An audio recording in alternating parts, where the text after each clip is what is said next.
Okay, this is a whole red snapper that we caught last year. I had it frozen. It's defrosted already. So we want to start along the backbone. Now we're just gonna insert the tip of our knife. You could go about an inch or two in deep, and what you're feeling for is the back bones, the spine. So you want to just run all along the spine. You should feel it very easily with your knife. And take your time. You don't want to waste any meat. You don't want to cut too high. And if you do a little bit, it's all right.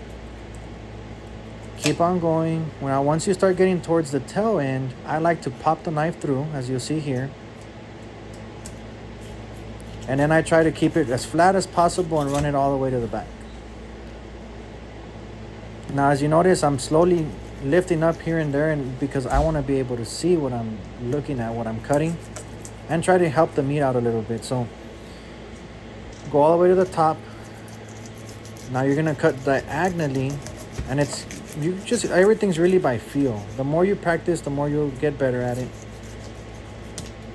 And then now you want to slice up right along the gills or the throats of the fish, all the way across.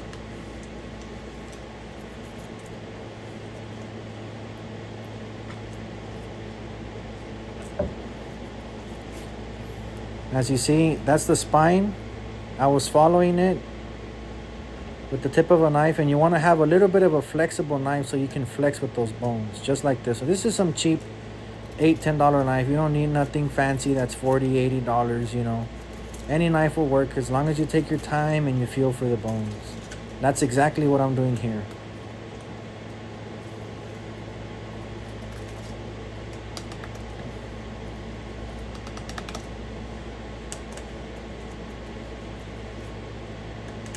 Keep on going through, pulling up, you're looking, and then you'll get to the middle, which is like the main spine of the whole fish.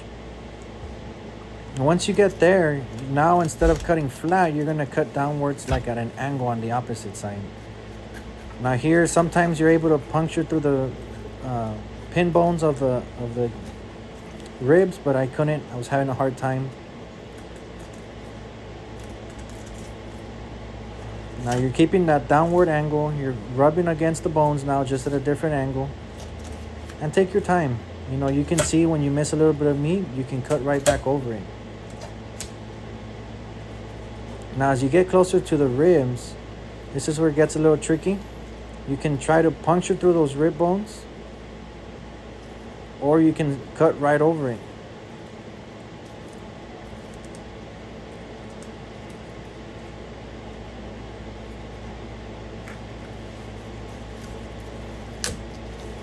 So right here I was able to successfully cut through.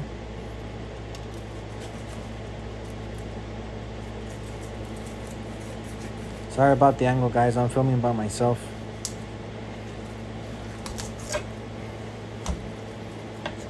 There you have it. Now, I did scale these fish when I had first caught them. It's a lot easier to fillet them when they have scales on. But I like to start on the tail end. I'm right-handed, so the tail on my left. And what you want to do is just keep your knife flat. Now, you don't want to go all the way to the bottom. You want to go slightly above the skin. And you'll feel that it kind of feels like sandpaper. What you're cutting through is all that tissue that's not good. It just tastes really bad. Once you go all the way across, keeping your knife flat, put your hand on top for pressure. You'll notice that there's no meat left on there. It's all just like tendons and stuff. So here you can cut out the bloodline if you want, or you can slice it in pieces like I do. And it's however, you can cook this whole fillet whole. You can cut it differently. I just like to cut it in 5 different pieces for even cooking. The tail is a lot thinner. This part in the middle, well, actually 4 even pieces. I'll slice it down the middle, and there you go. And you just repeat the whole same process on the other side.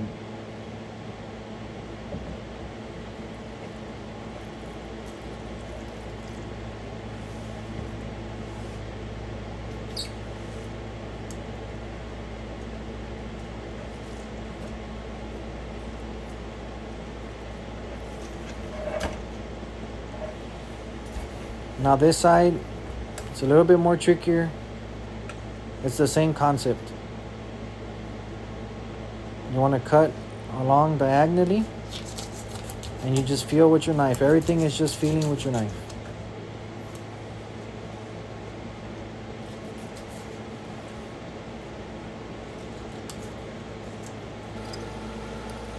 So here I went ahead and sped it up. For the sake of time, I didn't want the video to be too long, but it's the same process. Keep on pressure on your knife. Keep following those bones. And as you'll notice here, I couldn't puncture through these rib bones, so I went ahead and cut around it. Either way, that's all just bones in there. So I got another nice fillet. And there's a little bit of rib bone there that I'm going to trim off. Now, when I pick up the carcass here in a little bit, you'll notice that this fish is see-through.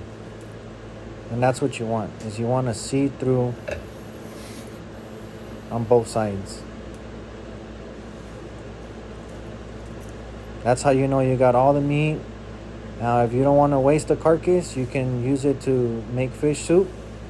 You can go ahead and fry it up. I've thrown it in like a cowboy wok or a disco, how we call it in Spanish. And all that meat is good. You just pick at it. Now here, these are the throats. These are also very good eating. And it's just a joint that you cut out. You want to trim all that silver skin off. That way you don't waste anything. Here's the other side of the throat, and as you see, it's just a joint. You want to find it, and you're just going to slice downward. Sometimes you can twist it, and it'll pull out. Just like that. These, you can fry them, you can bake them, you can smoke them. But as you notice, no meat being wasted here. The head, you can cut it off and throw it in some soup also. But when your finished product, you want to look like that. You can see daylight right through it. Both sides. Please like and subscribe and follow.